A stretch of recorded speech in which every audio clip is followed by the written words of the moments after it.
வணக்கம். இன்றைக்கி நம்ம பார்க்க போகிற சமையல் ஒரு சூப்பரான சிக்கன் கிரேவி எப்படி செய்யலாங்கிறத பார்க்கலாம்.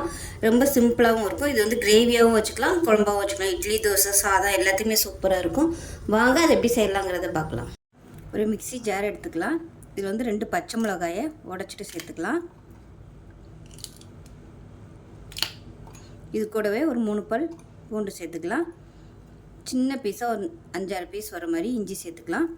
ஒரு 2 டேபிள் ஸ்பூன் வர மாதிரி பெரிய வெங்காயம் நல்லா எண்ணெயில் போட்டு வறுத்து வச்சுருக்கேன், இதை சேர்த்துக்கலாம்.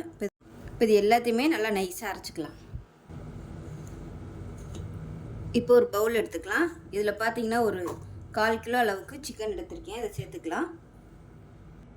இப்போ இந்த சிக்கனில் ஒரு 1/4 டீஸ்பூன் போல் மஞ்சள்தூள் சேர்த்துக்கலாம். அதில் 1/2 டீஸ்பூன் போல் தனியாத்தூள், அதே மாதிரி காரத்துக்கு தேவையான அளவுக்கு 3/4 டேபிள் ஸ்பூன் அளவுக்கு மிளகாத்தூள், 1/4 டேபிள் ஸ்பூன் உப்பு சேர்த்துக்கலாம். இது கூடவே 1/4 டேபிள் ஸ்பூன் மிளகுத்தூள் சேர்த்துக்கலாம்.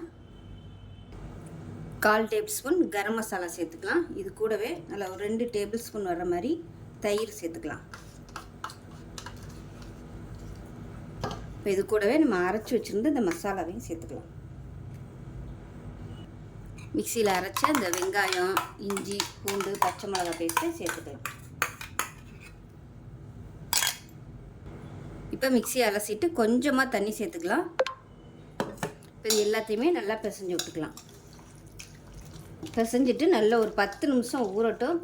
10லேருந்து ஒரு 15 நிமிஷம் நல்லா ஊறட்டும். ஊறினதுக்கப்புறம் பார்க்கலாம். இப்போ ஒரு குக்கர் எடுத்துக்கலாம். தேவையான அளவுக்கு எண்ணெய் சேர்த்துக்கலாம். எண்ணெய் நல்லா சூடானதும் நம்ம ஊற வச்சு வச்சுருக்கிற இந்த சிக்கனை அப்படியே சேர்த்துக்கலாம்.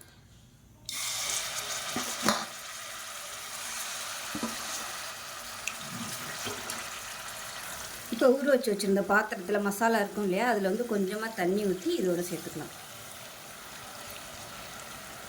இது நல்லா மிக்ஸ் பண்ணி விட்டுக்கலாம்.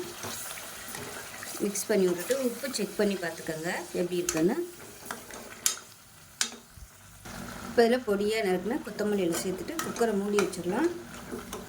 இப்போ ரொம்ப ட்ரையான மாதிரி இருக்குது, அதனால் கொஞ்சமாக ஒரு 1/4 டம்ளர் அளவுக்கு தண்ணி சேர்த்துக்கிறேன். உங்களுக்கு கிரேவி எவ்வளோ வேணுமோ அதுக்கு தகுந்த மாதிரி தண்ணி சேர்த்துக்கோங்க.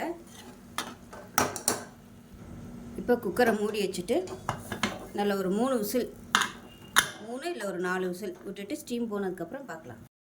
இப்போ பாருங்கள், நல்லா ஒரு 4 விசில் விட்டுட்டு ஸ்டீம்லாம் இறங்கிடுச்சு. எப்படி இருக்குன்னு பார்க்கலாம்.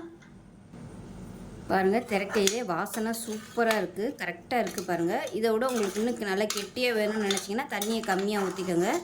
இல்லைன்னா கேஸ் ஆன் பண்ணிவிட்டு நல்லா வற்ற விட்டுக்கலாம். இது இட்லி, தோசை, சாதம் எல்லாத்துக்குமே சூப்பராக இருக்கும்.